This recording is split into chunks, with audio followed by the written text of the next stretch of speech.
আমরা আসছি একটা আলুর জমিতে। ছত্রাকনাশক নাকি? হ্যাঁ। কি ব্যবহার করতেছেন, কিসের জন্য আর কি? পোকামাকড় দমনের জন্য কোনো কিছু দিতে হয় নাকি? 10% আপনার আলুতে খরচ হয়েছে কিরকম? তারপরে ইউরিয়া সার দিয়ে বায়োগিন দিয়ে ম্যাগমাস্টার দিয়ে সার দিছি। হ্যাঁ, টোটাল আপনার এই 27% কত লেবার লাগছে এটা বলতে পারবেন না? একটা ছত্রাকনাশকটা কোন সময় দিলে ভালো হয়? 5% আলু থেকে আপনি কিরকম আশাবাদী? আসসালামু আলাইকুম, আমি মোহাম্মদ রাজীব।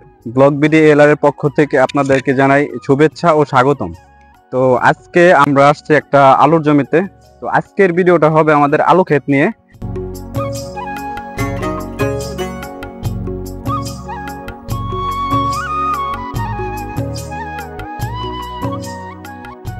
তো সামনে আমার এক কাকা তার আলুর জমিতে কীটনাশক দিচ্ছে।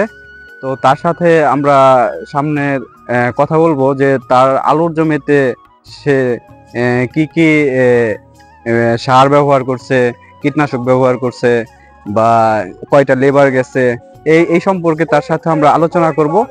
তো সম্পূর্ণ বিস্তারিত দেখতে আপনারা সম্পূর্ণ ভিডিওটা দেখতে থাকুন এবং উপভোগ করুন।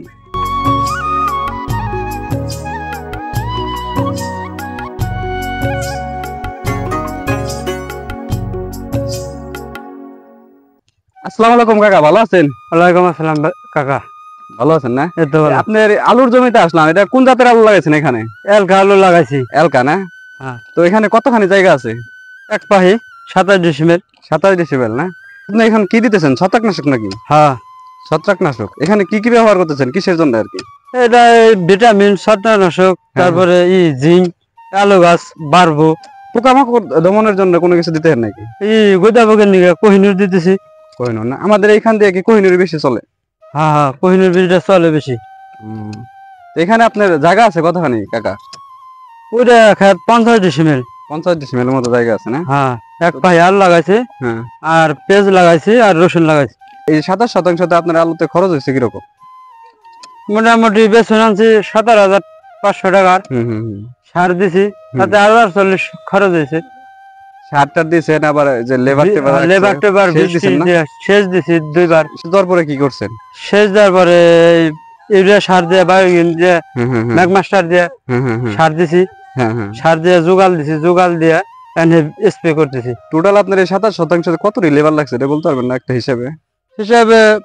5টা কামলা লাগছে। 5টা কামলা লাগছে? 5টা। তো গাছের বয়স কতদিন কাকা? গাছের বয়স 1 মাস 3-4 দিন। 1 মাস 3-4 দিন। তো এটা আপনি আলু উঠাইতে পারবেন কত দিনে? 2 মাস হলে উঠান যাবো। 2 মাস হলে উঠান যাবে। তো এই গাছে 1 মাস 3-4 দিনে আপনার এই গাছে কি কোনো রোগ ব্যাধির কোনো লক্ষণ দেখছেন নাকি? না, রোগ দেখি না। আর বীজ দিতেছি, রোগ এটা চলে যাবে। এটা দিয়ে আপনার কততম বীজ দিতেছেন আর কি? এটা প্রথম টান।